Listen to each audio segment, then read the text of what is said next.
राधे राधे। जय श्री कृष्णा। कान्हा जी की कृपा आप सब पर बनी रहे। आज हम कार्तिक पूर्णिमा व्रत कथा सुनेंगे। कार्तिक पूर्णिमा 15 नवंबर शुक्रवार को है। कार्तिक पूर्णिमा के दिन गंगा स्नान करना चाहिए। अगर यह संभव न हो तो हमें अपने नहाने के पानी में गंगा जल अवश्य मिलाना चाहिए। इससे अक्षय पुण्य की प्राप्ति होती है और पाप मिटते हैं और मोक्ष भी प्राप्त होता है। कार्तिक पूर्णिमा के दिन व्रत रखकर भगवान शिव, सत्यनारायण भगवान, चंद्रमा और माता लक्ष्मी की पूजा की जाती है। पूजा के समय कार्तिक पूर्णिमा व्रत कथा पढ़ते हैं। आइए मैं आपको एक पौराणिक कथा सुनाती हूँ। भगवान शिव के बड़े पुत्र कार्तिकेय जी ने तारकासुर राक्षस का वध करके देवताओं को उनके भय से मुक्ति दिलाई थी। लेकिन तारकासुर के वध से उनके तीनों बेटे तारक्ष, कमला और विदुनमाली बेहद दुखी और देवताओं के प्रति आक्रोशित थे। तारकासुर के बेटों ने देवताओं से बदला लेने के लिए ब्रह्मा जी की उपासना आरंभ कर दी। उन तीनों ने अपने कठिन तप से ब्रह्मदेव को प्रसन्न कर दिया और अमरता का वरदान मांगा। ब्रह्मदेव ने कहा कि यह वरदान नहीं दे सकते, कोई और वरदान मांग लो। तब तीनों भाइयों ने कहा, हमारे लिए अलग अलग नगर बसा दो, जिसमें रहकर पृथ्वी आकाश सब भ्रमण कर सके। 1000 साल बाद जब तीनों भाइयों मिले तो तीनों नगर मिलकर एक हो जाए।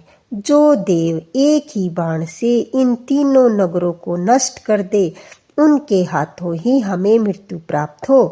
ब्रह्मदेव जी ने उनको यह वरदान दे दिया। वरदान के प्रभाव से तीनों नगरों का निर्माण हो गया। तारक्ष के लिए सोने, कमला के लिए चांदी और विंदुवाली के लिए लोहे का नगर बना था। उन तीनों भाइयों ने तीनों लोकों पर अधिकार कर लिया। देवताओं के राजा इंद्र इन तीनों भाइयों से भयभीत होकर भगवान शिव की शरण में गए और मदद मांगने लगे। तब भगवान शिव ने एक दिव्य रथ का निर्माण किया, जिसमें चंद्रमा और सूर्य उस रथ के पहिए बने। इंद्र, यम, कुबेर और वरुण उस रथ के घोड़े बने। हिमालय धनुष और शेषनाग प्रत्यंचा बने। भगवान शिव बाण और अग्निदेव उसकी नोक बने। ऐसे दिव्य रथ पर सवार होकर भगवान शिव उन तीनों राक्षस भाइयों से लड़ने पहुंचे। भगवान शिव और उन तीनों राक्षसों के बीच भीषण युद्ध हुआ। युद्ध के समय ही जैसे ही तीनों भाई एक सीध में आए, भगवान शिव ने उस दिव्य धनुष से बाण चलाकर एक ही बार में तीनों का संहार कर दिया। इस वजह से भगवान शिव को भगवान त्रिपुरारी भी कहा जाता है। कार्तिक पूर्णिमा के दिन यह घटना हुई थी। इसी वजह से कार्तिक पूर्णिमा को त्रिपुरारी पूर्णिमा भी कहते हैं। तीनों राक्षसों का वध होने के बाद सभी देवी और देवता प्रसन्न हुए। उन्होंने भगवान शिव की पूजा की। उसके बाद से काशी में जाकर गंगा स्नान किया, फिर वहां पर दीपदान किया। इस वजह से कार्तिक पूर्णिमा की शाम को देव दीपावली मनाई जाती है। पूर्णिमा के दिन भगवान सत्यनारायण की कथा भी सुनी जाती है और उनका पूजन किया जाता है। आइए मैं आपको भगवान सत्यनारायण की कथा सुनाती हूँ। एक समय नमी पारण्य तीर्थ में सोनका आदि 88,000 ऋषियों ने श्री सूत जी से पूछा, हे प्रभु, इस कलयुग में वेद विद्या रहित मनुष्य को प्रभु भक्ति कैसे मिलेगी? ऐसा कोई तप बताइए जिसे थोड़े समय में पुण्य प्राप्त हो तथा मनवांछित फल मिले। वह कथा सुनने की हमारी इच्छा है। सर्वशास्त्र ज्ञाता श्री सूत जी बोले, हे वैष्णव में पूज्य, आप सबने प्राणियों के हित के लिए बहुत अच्छा प्रश्न किया है। अतः मैं उस श्रेष्ठ व्रत को आप लोगों को बताऊंगा जिस व्रत को नारद जी ने लक्ष्मी नारायण जी से पूछा था और श्री लक्ष्मीपति ने मुनि श्रेष्ठ नारद जी से कहा था। सो ध्यान से सुनो। एक समय योगीराज नारद जी दूसरों के हित की इच्छा से अनेक लोकों में घूमते हुए मृत्यु लोक में आ पहुँचे। यहाँ अनेक योनियों में जन्मे हुए प्राय सभी मनुष्य को अपने कर्मों द्वारा अनेकों दुखों से पीड़ित देखकर सोचा कि किस यत्न से निश्चय ही मानवों के दुखों का नाश हो सकेगा। ऐसा मन में सोचकर विष्णु लोक को गए। वहां श्वेत वर्ण और 4 भुजाओं वाले देवों के ईश नारायण का, जिसके हाथों में शंख चक्र गदा और पद्म थे, वरमाला पहने हुए थे, उनको देखकर उनकी स्तुति करने लगे। हे भगवान, आप अत्यंत शक्ति से संपन्न हैं, मन और वाणी भी आपको नहीं पा सकती। आपका आदि मध्य अंत नहीं है। निर्गुण स्वरूप सृष्टि के कारण भक्तों के दुखों को नष्ट करने वाले हो। आपको मेरा नमस्कार है। नारद जी से इस प्रकार की स्तुति सुनकर भगवान विष्णु बोले, हे मुनि श्रेष्ठ, आपके मन में क्या है? आपका किस काम के लिए आगमन हुआ है? निसंकोच कहो। तब नारद मुनि बोले, मृत्युलोक में सब प्राणियों जो अनेक योनियों में पैदा हुए हैं, अपने अपने कर्मों के द्वारा अनेक प्रकार के दुखों से दुखी हैं। हे नाथ, मुझ पर दया रखते हो तो बताइए, उन मनुष्यों के सब दुख थोड़े से प्रयत्न से कैसे दूर हो सकते हैं? श्री भगवान जी बोले, हे नारद, मनुष्यों की भलाई के लिए तुमने बहुत ही अच्छा प्रश्न पूछा है। मैं जिसके करने से मनुष्य मुंह से छूट जाता है वह मैं कहता हूँ, सुनो। पुण्य देने वाला स्वर्ग और मृत्युलोक दोनों में दुर्लभ एक उत्तम व्रत है। आज मैं प्रेम वश होकर तुमसे कहता हूँ, श्री सत्यनारायण भगवान का यह व्रत विधि पूर्वक करके मनुष्य थोड़े समय में सुख भोग कर मरने पर मोक्ष को प्राप्त करता है। श्री भगवान के वचन सुनकर नारद मुनि बोले, इस व्रत का फल क्या है? क्या विधान है? किसने यह व्रत किया और यह व्रत किस दिन करना चाहिए? विस्तार से कहो। भगवान बोले, दुख व शोक को दूर करने वाला, धन धान्य को बढ़ाने वाला, सौभाग्य तथा संतान देने वाला यह व्रत सब स्थानों पर विजय कराने वाला है। भक्ति और श्रद्धा के साथ किसी भी दिन मनुष्य श्री सत्यनारायण की शाम के समय ब्राह्मणों और बंधुओं के साथ धर्मपरायण होकर पूजा करे। भक्ति भाव से नैवेद्य, केले का फल, घी, दूध और गेहूं का चूर्ण लें। गेहूं के अभाव में साठी का आटा भी ले सकते हैं। शक्कर था गुड़ ले। सब खाने योग्य पदार्थ जमा करके भगवान को अर्पित करें तथा बंधु बांधवों सहित ब्राह्मण को भोजन करावें। उसके बाद स्वयं भोजन करें। नृत्य गीत आदि का आचरण कर श्री सत्यनारायण भगवान का स्मरण करता हुआ समय व्यतीत करे। इस तरह व्रत करने से मनुष्य की निष्ठा पूरी होती है। विशेषकर कली काल में मृत्युलोक में यही मोक्ष का सरल उपाय है। श्रीमन नारायण नारायण नारायण, भजमन नारायण नारायण नारायण। श्री सत्यनारायण भगवान की जय। दूसरा अध्याय। सूत जी बोले, हे ऋषियों, जिसने पहले समय में इस व्रत को किया उसका इतिहास कहता हूँ, सुनो। सुंदर काशीपुरी नगर में एक अत्यंत निर्धन ब्राह्मण रहता था। वह भूख प्यास से बेचैन हुआ नित्य पृथ्वी पर घूमता था। ब्राह्मणों से प्रेम करने वाले भगवान ने ब्राह्मण का रूप धारण करके उसके पास जाकर पूछा, हे विप्र, नित्य पृथ्वी पर क्यों घूमते हो? दीन ब्राह्मण बोला, मैं निर्धन ब्राह्मण हूँ, भिक्षा के लिए पृथ्वी पर फिरता हूँ। हे भगवान, यदि आप इसका कोई उपाय जानते हैं तो कृपा करके कहो। बूढ़ा ब्राह्मण बोला, सत्यनारायण भगवान मनवांछित फल देने वाले हैं, इसीलिए हे ब्राह्मण, तू उसका पूजन कर, जिसके करने से मनुष्य दुखों से मुक्त हो जाता है। ब्राह्मण को व्रत का सारा विधान बतलाकर बूढ़े ब्राह्मण का रूप धारण करने वाले श्री सत्यनारायण भगवान अंतर्ध्यान हो गए। जिस व्रत को वृद्ध ब्राह्मण ने बतलाया, मैं उसको करूँगा, यह निश्चय करके उस रात उसे नींद नहीं आई।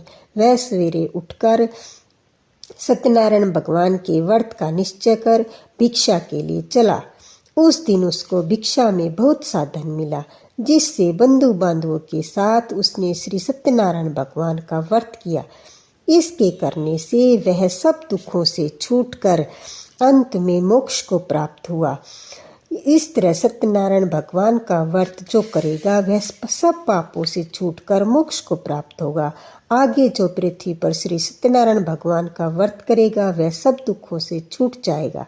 इस तरह नारद जी से नारायण जी का कहा हुआ यह व्रत मैंने तुमसे कहा। हे विप्रो, और मैं क्या कहूँ? ऋषि बोले, हे मुनीश्वर, संसार में उस विप्र से सुनकर किस किस ने इस व्रत को किया, यह हम सब सुनना चाहते हैं।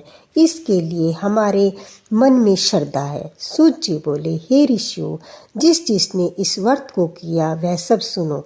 एक समय वह विप्र धन और ऐश्वर्य के अनुसार बंधु बांधवों के साथ व्रत करने को तैयार हुआ।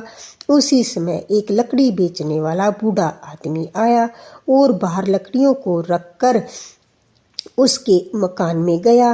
प्यास से दुखी लकड़हारा उनको व्रत करते देखकर विप्र को नमस्कार कर कहने लगा, आप यह क्या कर रहे हैं और इसके करने से क्या फल मिलता है? कृपया मुझे भी बताओ। ब्राह्मण बोला, सब मनोकामनाओं को पूर्ण करने वाला यह श्री सत्यनारायण भगवान का व्रत है। इसी की कृपा से मेरे यहाँ धन धान्य की वृद्धि हुई है। विप्र से इस व्रत के बारे में जानकर लकड़हारा बहुत प्रसन्न हुआ। चरणामृत ले और प्रसाद खाने के बाद अपने घर गया। लकड़हारे ने अपने मन में इस व्रत का संकल्प किया कि आज गांव में लकड़ी बेचने से जो धन मिलेगा उसी से श्री सत्यनारायण भगवान का उत्तम व्रत करूंगा। यह मन में विचार कर वह बूढ़ा आदमी लकड़हारा अपने लकड़ियां अपने सिर पर रखकर जिस नगर में धनवान लोग रहते थे वहां गया। उस रोज उसे लकड़ियों के दाम पहले से चौगुने मिले। वह बूढ़ा लकड़हारा खुश होकर प्रसन्न होकर पके केले की फली, शक्कर, घी, दूध, दही और गेहूं का आटा आदि लाकर सत्यनारायण भगवान के व्रत की कुल सामग्री लेकर अपने घर गया। फिर अपने भाई बंधुओं को बुलाकर विधि के साथ भगवान जी का पूजन और व्रत किया। उस व्रत के प्रभाव से वह बूढ़ा लकड़हारा धन, पुत्र आदि से युक्त हुआ और संसार के समस्त सुख भोग कर बैकुंठ को चला गया। श्रीमन नारायण नारायण हरि हरि, भजमन नारायण नारायण हरि हरि। तीसरा अध्याय। सूत जी बोले, हे श्रेष्ठ मुनियों, अब आगे की कथा कहता हूँ। पहले समय में उल्कामुख नाम का एक बुद्धिमान राजा था। वह अब बहुत सत्यवक्ता और जितेंद्रिय था। प्रतिदिन देवस्थानों पर जाता और गरीबों को धन देकर उनके कष्ट दूर करता था। उनकी पत्नी कमल के समान मुख वाली सती साध्वी थी। भद्रशिला नदी के तट पर उन दोनों ने श्री सत्यनारायण भगवान का व्रत किया। उस समय वहां एक साधु नामक वैश्य आया। उसके पास व्यापार के लिए बहुत सा धन था। राजा को व्रत करते देखकर वह विनय के साथ पूछने लगा, हे राजन, भक्तियुक्त चित्त से यह आप किसका व्रत कर रहे हैं? मेरी सुनने की इच्छा है, सो आप मुझे बताइए। राजा बोला, हे साधु, अपने बंधु बांधवों के साथ पुत्र आदि की प्राप्ति के लिए एक महान शक्तिशाली श्री सत्यनारायण भगवान का व्रत व पूजन किया जा रहा है। राजा के वचन सुनकर साधु आदर से बोला, हे राजन, मुझको भी इसका विधान बताओ। मैं भी आपके कथनानुसार इस व्रत को करूँगा। मेरे भी कोई संतान नहीं है। और ऐसा मन में सोचकर राजा से सब विधान सुनकर व्यापार से निवृत्त होकर वह आनंद के साथ घर गया। साधु ने अपनी पत्नी से संतान देने वाले उस व्रत को सुनाया और कहा, जब मेरे संतान होगी तब मैं भी इस व्रत को करूँगा। साधु ने ऐसे वचन अपनी पत्नी लीलावती से कहे। एक दिन उसकी पत्नी लीलावती पति के साथ आनंदित हो सांसारिक धर्म से प्रवृत्त होकर श्री सत्यनारायण भगवान की कृपा से गर्भवती हो गई और 10वें महीने उसके एक सुंदर कन्या का जन्म हुआ। दिनों दिन वह इस तरह बढ़ने लगी जैसे शुक्ल पक्ष का चंद्रमा बढ़ता है। कन्या का नाम कलावती रखा गया। तब लीलावती ने मीठे शब्दों में अपने पति से कहा कि जो आपने संकल्प किया था सत्यनारायण भगवान का व्रत करूंगा, अब आप उसे करिए। साधु बोला, हे प्रिय, इसके विवाह पर करूँगा। इस प्रकार अपनी पत्नी को आश्वासन दे वह नगर को गया। कलावती पितृगृह में वृद्धि को प्राप्त हुई। साधु ने जब नगर में अपनी सखियों के साथ पुत्री को देखा तो तुरंत ही दूत को बुलाकर पुत्री के लिए सुयोग्य वर देख कर लाने को कहा।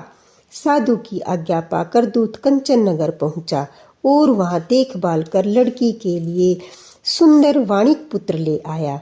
उस सुयोग्य लड़के को देखकर साधु ने अपने बंधु बांधवों सहित प्रसन्नचित्त अपनी पुत्री का विवाह उसके साथ कर दिया। परंतु दुर्भाग्य से विवाह के समय भी उस व्रत को करना भूल गया। तब भगवान क्रोधित हो गए, उसे श्राप दे दिया कि तुम्हें दारुण दुख प्राप्त होगा। अपने कार्य में कुशल साधु बनिया जमाता सहित समुद्र के समीप स्थित रत्नापुर नगर में गया और वहां दोनों ससुर जमाई राजा चंद्रकेतु के नगर में राज्य व्यापार करने लगे। एक बार भगवान श्री सत्यनारायण की माया से प्रेरित कोई चोर राजा का धन चुराकर भागा जा रहा था, किंतु राजा के दूतों को आता देखकर चोर ने घबराकर राजा का धन वहीं चुपचाप ससुर जमाई की नाव में छुपा दिया। जब दूतों ने उस वैश्य के पास राजा के धन को देखा तो उन दोनों को पकड़कर राजा के समीप आ गए और बोले, हम ये दो चोर पकड़ कर लाए हैं। तब राजा ने उनकी बात सुने बिना ही उन्हें कारागार में डालने की आज्ञा दे दी और उनका धन भी छीन लिया। श्री सत्यनारायण भगवान के श्राप द्वारा उसकी पत्नी भी घर पर बहुत दुखी हुई और उसके घर में जो धन रखा था उसे चोर चुरा ले गए। सांसारिक व मानसिक पीड़ा तथा भूख प्यास से दुखी हो अन्न की चिंता में कलावती एक ब्राह्मण के घर गई। वहां उसने श्री सत्यनारायण भगवान का व्रत होते हुए देखा। फिर कथा सुनी तथा प्रसाद ग्रहण कर रात को घर आई। माता ने कलावती से कहा, हे पुत्री, तू अब तक कहाँ रही? तेरे मन में क्या है? कलावती बोली, हे माता, मैंने ब्राह्मण के घर श्री सत्यनारायण भगवान का व्रत होते देखा। कन्या के वचन सुनकर लीलावती ने भगवान के पूजन की तैयारी करने लगी। लीलावती ने अपने परिवार और बंधु बांधवों सहित श्री सत्यनारायण भगवान का पूजन किया और वर मांगा, मेरे पति और दामाद शीघ्र आ जाएं। साथ ही प्रार्थना की, हम सबको का अपराध क्षमा करो। श्री सत्यनारायण भगवान इस व्रत से संतुष्ट हो गए और राजा चंद्रकेतु को सौपन में दर्शन देकर कहा, हे राजन, दोनों वैश्यों को प्रातः ही छोड़ दो और उनका सारा धन जो तुमने लिया है उसे वापस दे दो, नहीं तो तुम्हारा धन, राज्य, पुत्र आदि नष्ट कर दूंगा। राजा से ऐसा कहकर भगवान अंतर्ध्यान हो गए। प्रातःकाल राजा चंद्रकेतु ने सभा में अपना सौपन सुनाया। फिर दोनों वाणिक पुत्रों को कैद से मुक्त कर सभा में बुलाया। दोनों ने आते ही राजा को नमस्कार किया।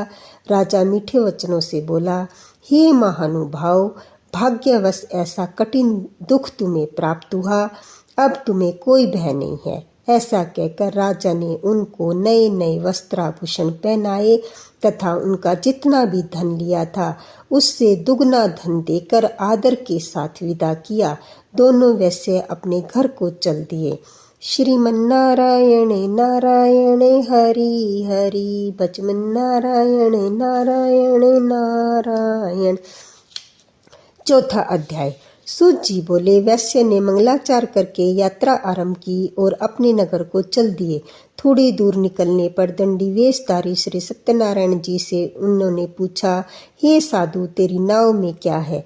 अभिमानिक वाणिक हंसता हुआ बोला, हे दंडी, क्या आप क्यों पूछ रहे हो? क्या धन लेने की इच्छा है? मेरी नाव में तो बेल पत्ते भरे हैं। वैश्य का ऐसा कठोर वचन सुनकर भगवान ने कहा, तुम्हारा वचन सत्य हो। दंडी ऐसा कहकर वहां से दूर चले गए और कुछ दूर जाकर समुद्र के किनारे बैठ गए। दंडी के जाने के बाद वैश्य ने नित्य क्रिया करने के बाद नाव को ऊंची उठी देखकर अचंबा किया था। नाव में बेल पत्ते आदि देखकर मूर्छित हो जमीन पर गिर पड़ा। फिर मूर्छा खुलने पर अत्यंत शोक प्रकट करने लगा। तब दामाद बोला, आप शोक न करें, ये दंडी जी का श्राप है, तो उनकी शरण में चलना चाहिए, तभी हमारी मनोकामना पूरी होगी। दामाद के वचन सुनकर दंडी के पास गए और अत्यंत भक्ति भाव से नमस्कार करके बोला, मैंने जो आपसे असत्य वचन कहे थे उनको क्षमा करो। ऐसा कहकर वह रोने लगा। तब दंडी भगवान बोले, हे वाणिक पुत्र, मेरी आज्ञा से बार बार तुम्हें दुख प्राप्त हुआ है, तू मेरी पूजा से विमुख हुआ है। साधु बोला, हे भगवान, आपकी माया से ब्रह्मा आदि देवता भी आपके रूप को नहीं जानते, तब मैं अज्ञानी कैसे जान सकता हूँ। आप प्रसन्न होइए, मैं अपनी सामर्थ्य के अनुसार आपकी पूजा करूँगा। मेरी रक्षा करो और पहले के समान नौका में धन भर दो। उनके भक्तियुक्त वचन सुनकर भगवान प्रसन्न हो उनकी इच्छानुसार वर देकर अंतर ध्यान हो गए। तब उन्होंने नाव पर आकर देखा तो नाव धन से परिपूर्ण है। फिर वह श्री सत्यनारायण भगवान का पूजन कर साथियों सहित अपने नगर को चला। जब वह अपने नगर के निकट पहुंचा तो एक दूत को घर भेजा। दूत ने साधु के घर जाकर उसकी पत्नी को नमस्कार कर कहा कि साधु अपने दामाद सहित नगर के समीप आ गए हैं। ऐसा सुन साधु की पत्नी ने बड़े खुशी खुशी सत्यनारायण भगवान का पूजन कर पुत्री से कहा, मैं अपने पति के दर्शन के लिए जा रही हूँ, तू भी शीघ्र आ जाना। माता के वचन सुनकर कलावती प्रसाद छोड़कर जल्दी से पति के पास गई। प्रसाद की अवज्ञा के कारण श्री सत्यनारायण भगवान रुष्ट हो गए। उसके पति को नाव सहित पानी में डुबो दिया। कलावती अपने पति को न देखकर रोती हुई जमीन पर गिर गई। इस तरह नौका को डूबा हुआ था कन्या को रोता हुआ देखकर साधु दुखी होकर बोला, हे प्रभु, मुझसे या मेरे परिवार से जो भूल हुई है उसे क्षमा करो। उनके दीन वचन सुनकर श्री सत्यनारायण भगवान प्रसन्न हो गए और आकाशवाणी हुई कि हे साधु, तेरी कन्या प्रसाद छोड़कर आई है, इसलिए उसका पति अदृश्य हुआ है। यदि वह घर जाकर प्रसाद खाकर लौटे तो इसे पति अवश्य मिलेगा।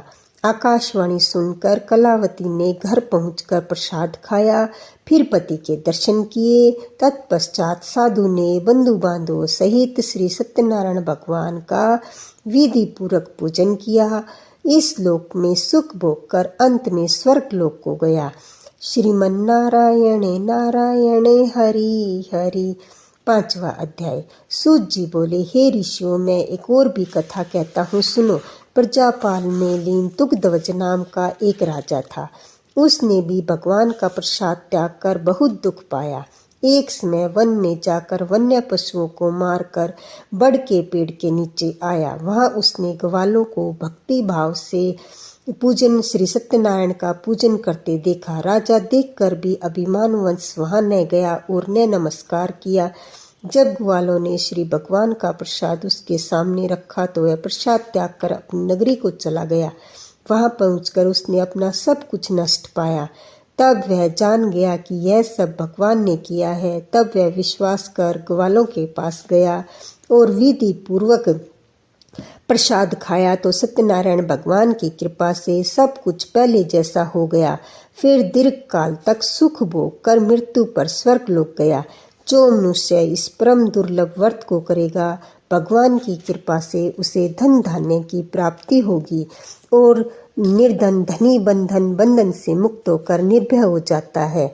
संतानहीनों को संतान प्राप्ति होती है तथा सब मनोरथ पूर्ण होकर अंत में वैकुंठ धाम को जाता है। जिन्होंने पहले इस व्रत को किया, अब उसके दूसरे जन्म की कथा कहता हूँ। वृद्धस्तानंद ब्राह्मण ने सुदामा का जन्म लेकर मोक्ष को पाया। लकड़हारे ने अगले जन्म में निषाद बनकर मोक्ष प्राप्त किया। उल्कामुख नाम का राजा दशरथ होकर वैकुंठ को प्राप्त हुआ। साधु नाम के वैश्य ने मोरध्वज बनकर अपने पुत्र को आरे से चीरकर मोक्ष प्राप्त किया। महाराजा तुगध्वज स्वयं भू होकर भगवान में भक्ति युक्त हो कर्म कर मोक्ष को प्राप्त किया। यह सत्यनारायण कथा व्रत कथा समाप्त हुई। श्रीमन्नारायण नारायण हरि हरि। भजमन्नारायण नारायण हरि हरि। श्री सत्यनारायण भगवान की जय। लक्ष्मी माता की जय। विष्णु भगवान की जय। आइए आरती करते हैं।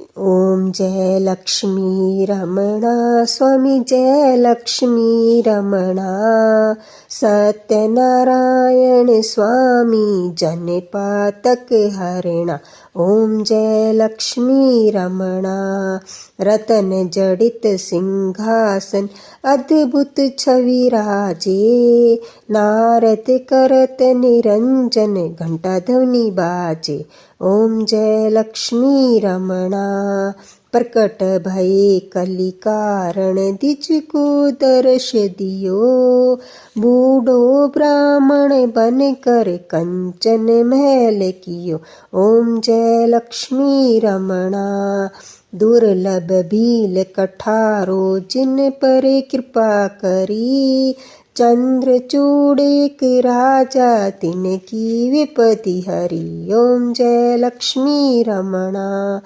वैश्य मनोरथ पायो श्रद्धा तज दीनी सो फल भोग प्रभु जी फिर स्तुति कीनी ओम जय लक्ष्मी रमणा भक्ति भाव के कारण छिन छिन रूप धरो श्रद्धा धारण कीनी तिनके काज सरयो ओम जय लक्ष्मी रमणा ग्वाल बाल संग राजा बन में भक्ति करी मन वांछित फल दीनो दीन दयाल हरि ओम जय लक्ष्मी रमणा चढ़त प्रसाद सवाया कल्दी फल मेवा धूप दीप तुलसी से राजी सत्य देवा ओम जय लक्ष्मी रमणा श्री सत्यनारायण स्वामी जी की आरती जो कोई नर गावे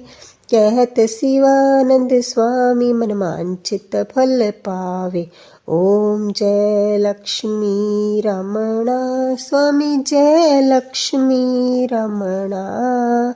बोलो विष्णु भगवान की जय, सत्यनारायण भगवान की जय, लक्ष्मी माता की जय।